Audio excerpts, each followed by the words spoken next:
Hi friends, అంతా ఎలా ఉన్నారు? బాగున్నారు అనుకుంటున్నాను. మీ అందరికీ నచ్చేటటువంటి హర్రర్ ఎలిమెంట్తో హర్రర్ అండ్ మిస్టరీ కలిపి బాగా దట్టించి రాసినటువంటి మిస్టరీ నవల, అట్లాగే హర్రర్ నవలగా కూడా చెప్పుకోవచ్చండి, మన జయంత సేన. ఈ మిస్టరీ హర్రర్ నవలకి మీ అందరికీ స్వాగతం. ఇంకా మన ఛానల్ని, ఆడియో ఫేస్ ఛానల్ని సబ్స్క్రైబ్ చేసుకోండి, లైక్ చేయండి, షేర్ చేయండి. అట్లాగే కామెంట్స్ రూపంలో మీరేమనుకుంటున్నారో తెలియచేయండి. ఇక ఆలస్యం చేయకుండా మనం మెయిన్ స్టోరీలోకి అయితే వెళ్ళిపోదామండి. రండి, ఆస్వాదించండి, ఆనందించండి, ఎంజాయ్ చేయండి, ఎంకరేజ్ చేయండి మన జయంత సేన. ఇక కథలోకి అయితే వెళ్ళిపోదాం పదండి. ధారాపాతంగా కురిసిన వర్షానికి పూర్తిగా తడిసి నీళ్లు కారుతున్నాయి చెట్లు. దూరం నుంచి నీటితో పూర్తిగా తడిసిపోయిన మైసూరు పాతకోట విచిత్రంగా కనిపిస్తోంది. వర్షంలో తడిసిన పక్షులు మరింతగా మునగదీసుకుని కూర్చున్నాయి. చల్లటి సిమెంట్ రంగు డల్ లైటింగ్తో అప్పుడప్పుడు ఉరుముతున్న ఆకాశం, ఎక్కడో దూరంగా మెరుస్తున్న చిన్న చిన్న మెరుపులు, అలవాటైపోయిన నిస్తేజంలాగా ఉంది ప్రకృతి. ఆ సమయానికి చిక్మగళూరులో కూడా దట్టంగా కర్టెన్స్ లాగినట్టుగా వర్షం మొదలైంది. ఆ వర్షం ఎప్పటికి ఆగుతుందో తెలియదు. దగ్గరలో ఉన్న జలపాతాల హోరు, వాన హోరు కలిసిపోయి శబ్దిస్తున్నాయి. చిరాగ్గా అటు ఇటు పచార్లు చేస్తున్నాడు ఓ వ్యక్తి. అతను ఓ పాడుబడ్డ మండపం లాంటి కట్టడం దగ్గర నిలబడి ఉన్నాడు. ఆకుపచ్చని నాచు పేరుకుపోయిన రాతి మెట్లు వాన నీటిలో మిలమిలా మెరుస్తున్నాయి. కాలేస్తే ఎటు జారిపోతామో తెలియనట్టుగా ఉంది బురద నిండిన ఆ నేల. ఎందుకో చీదరగా అనిపించి జేబులు తడుముకున్నాడు. సిగరెట్ కోసం పెట్టె దొరికింది. అమ్మయ్యా, చాలా రిలాక్స్గా అనిపించింది. వెంటనే లైటర్ కోసం వెతికాడు. దొరకలేదు. అప్రసన్నంగా మారిపోయింది ఆ వ్యక్తి మొహం. అతని తలమించి వెడల్పుగా కవర్ చేస్తూ క్యాప్ ఒకటి పెట్టబడి ఉంది. కాళ్ళకి ట్రెక్కింగ్ షూస్, రెయిన్ కోట్. చూపులు తీక్షణంగా క్రూరంగా ఉన్నాయి. నుదుటి మీద నెలవంక లాంటి పచ్చబొట్టు. చూపులకి స్ఫురద్రూపి, 6 అడుగుల ఎత్తు, తగ్గ లావుతో చక్కగా ఉందతని ఆకృతి. అడవి వాతావరణానికి సరిపడే డ్రెస్సింగ్లో ఉన్న ముఖం మాత్రం ఏదో తెలియని కులీన వంశపు ఆనవాళ్లను చూపిస్తూ ఉంది. ఎవరైనా పచ్చబొట్లు విధవిధాలుగా వేయించుకుంటున్నారు ఈ రోజుల్లో. కానీ అతడు నుదుటి మీద నెలవంక, అది అసాధారణంగా ఉంది. లైటర్ కోసం జేబులు తడుముకున్నాడు.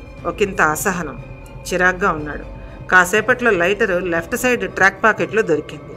6 పాకెట్స్ జీన్స్ ట్రాక్స్ వేసుకున్నాడు అతను. ఆ ప్యాంటు నిండా పాకెట్లే.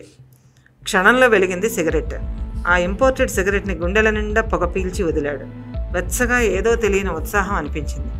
ఆ వ్యక్తి నెమ్మదిగా జర్కిన్లోంచి సెల్ తీసి ఏదో నెంబర్ ప్రెస్ చేశాడు. కమాన్ కమాన్ కమాన్, pick the phone, come on వణుక్కుంటున్నాడు.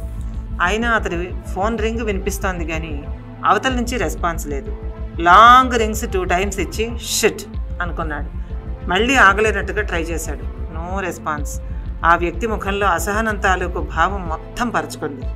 What the hell, చిరాగ్గా అనుకున్నాడు. కాసేపు అటు ఇటు పచారులు చేశాడు. మెల్లగా టైం చూసుకున్నాడు. ఇలాంటి అడవుల్లో చాలా వేగం చీకటి పడిపోతుంది. ఓవైపున వర్షం కూడాను. ఈ పాటికి రావాలే, ఎందుకు రానట్టు? ఈలోగా సెల్లో క్లింగ్ మంది మెసేజ్ టోన్. ఆత్రంగా చూశాడు. జస్ట్ కమింగ్ ఆఫ్టర్ 20 minutes అని ఉంది అక్కడ. ఓకే, డన్ రిప్లై ఇచ్చి రిలాక్స్గా ఓ బండ మీద కూర్చున్నాడు ఆ వ్యక్తి. చిక్మగళూరు నుంచి రావలసిన ఆ ఫోన్ తాలూకు వ్యక్తి కోసం ఎదురు చూస్తున్నాడు ఇతను. అర్ధగంట ఆలోచనల్లో గడిచిపోయింది. చిన్నగా చీకట్లు ముసురుకుంటున్నాయి. చల్లదనం కలిసిన వేడి గాలి వీస్తోంది. ఓ పక్క విపరీతమైన ఉక్కబోత, మరో పక్క చిన్న హాయి గొలిపే చలి. దూరంగా ఎవరో నడిచి వస్తున్న ధ్వని వినగానే అతడి చెయ్యి ఆటోమేటిక్గా భుజానికి వేలాడుతున్న రైఫిల్ మీదకు పోయింది. పరీక్షగా చూశాడు అతను. క్షణాలు గడుస్తున్నాయి. అతడి కళ్ళు మెరిశాయి. లేచి ఎదురెళ్ళాడు. ఆ వ్యక్తి పెద్ద పెద్ద అంగలతో చేరుకున్నాడు. సారీ ఫర్ ది డిలే, నవ్వుతూ చేయి సాచాడు. No not at all, just curiosity. Why are you not coming అని చిన్నగా నవ్వి బదులిచ్చాడు ఇతను. ఇద్దరూ ఆ కనుచీకట్లో చెరోరాయి మీద కూర్చున్నారు. పక్కనే జలపాతాలు ఉండటం వల్ల చాకలి బండలంతేసి రాళ్లున్నాయి అక్కడ. సిగరెట్ ఆఫర్ చేస్తూ టెల్ మీ వాట్ నెక్స్ట్ అన్నాడు మొదటి వ్యక్తి. మొదట అనుకున్నదే, everything is ready, let's go. ముందుండి దారితీశాడు రెండో వ్యక్తి. ఆ వచ్చిన వారిద్దరూ పక్కా ప్రొఫెషనల్స్. ఒకరు కర్ణాటక రాజవంశానికి చెందిన వ్యక్తి, పేరు రంగనాథరాయప్ప. తన పేరు మోడర్న్గా లేదని రంగాభాయ్ అని పిలిపించుకుంటాడు అతను. అదేం పిలుపో, అతని పేరు అతని కూడా ఎవరికీ తెలియదు. రంగాభాయ్ అతను చేసేది వృత్తిరీత్యా మౌంటైనీర్, పర్వతారోహకుడు. పర్వతారోహకులకు శిక్షణ ఇస్తూ ఉంటాడు. అతను ఫ్రీలాన్సర్ అడ్వెంచరర్. అతనికి సాహసం అంటే చాలా ఇష్టం. ఇక రెండో వ్యక్తి ఓ ప్రముఖ పొలిటీషియన్కి దగ్గర బంధువు. పోలీస్ రిక్రూట్మెంట్లో ఎన్నికై కూడా ఆ జాబ్ నచ్చక ఉన్న ఇన్ఫ్లుయెన్స్తో అకాడమీ నడిపిస్తూ జాలీగా బతికేస్తున్నాడు. ఇద్దరు లైఫ్ని ఎంజాయ్ చేయాలనే దృక్పథం ఉన్న వాళ్ళే, చేస్తున్నారు కూడా. ఆ రెండో వ్యక్తి పేరు నాగరాజు. కానీ తన పేరు మోడర్న్గా లేదని నాగ్ అని పిలిపించుకుంటాడు. అవినీతికి నీతికి ఉన్న లింకు ఎప్పుడో తెంపేసి తన వరకు అనైతికతని స్పెషల్ క్వాలిఫికేషన్గా భావిస్తాడు నాగ్. చాలా ప్రమాదకరమైన మెంటాలిటీ. అతనికి ఇష్టమైనవి రెండు. ఒకటి మగువ, 2 మారణాయుధాలు. అతని పాకెట్స్లోనూ లగేజ్లోనూ ఎప్పుడూ క్యారీ చేస్తూ తిరుగుతుంటాడు అతను. రంగనాథ్ మాత్రం అనైతికతకి దూరం. తాను అనుకున్నది పొందడానికి మాత్రం ఎన్ని ప్రాణాలు తీయడానికైనా వెనకాడని వింత సాహసం. దాన్ని సాహసం అనాలో దుర్మార్గం అనాలో తెలియదు, కాలమే నిర్ణయించాలి. భిన్న ధ్రువాలు లాంటి ఆ ఇద్దరు వ్యక్తుల్ని కలిపి మైసూరు అడవికి చేర్చిన అంశం మాత్రం ఒకంత డిఫరెంట్.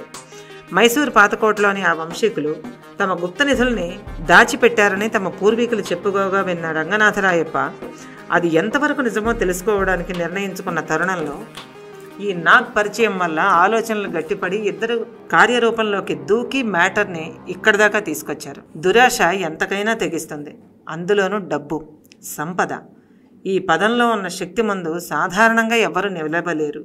ఏ అనుబంధం అయినా దాని ఆయుర్దాయం తక్కువగానే ఉంటుంది. ఆ విషయం మీదనే నాగ్ చేస్తున్న సెర్చ్లో రంగనాథ్ దొరికాడు. మాటలు దారులు కలిశాయి. ప్రయాణం ఆరంభమైంది. రాజరికాలు పోయినా రక్తంలో ఉన్న కొద్దిపాటి రాచలక్షణం అతనిలో ఇంకా మిగిలే ఉంది. గురురాజప్ప చిత్రపటం వారి భవంతిలో ఇంకా ఉండటం, రంగనాథ్ తాత అలనాటి విశేషాలు ఇప్పటికీ చెప్తూ ఉండడంతో పాతకోట కేసి అతనికి అడుగులు పడ్డాయి.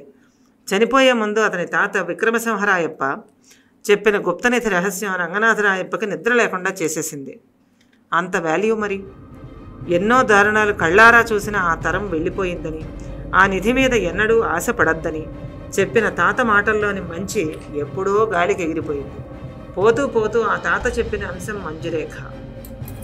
ఆమె మళ్ళీ పుట్టి ఉంటుందని, వీలైతే కలుసుకునే రోజులు తప్పకుండా వస్తాయని, ఆమె నీకు వరస అవుతుందని కూడా చెప్పాడు తాత. చండముఖి క్రూరత్వం, ఆనాటి మాయలు అన్నీ చెప్పాడు. కళ్ళారా చూసినవాడు మరి.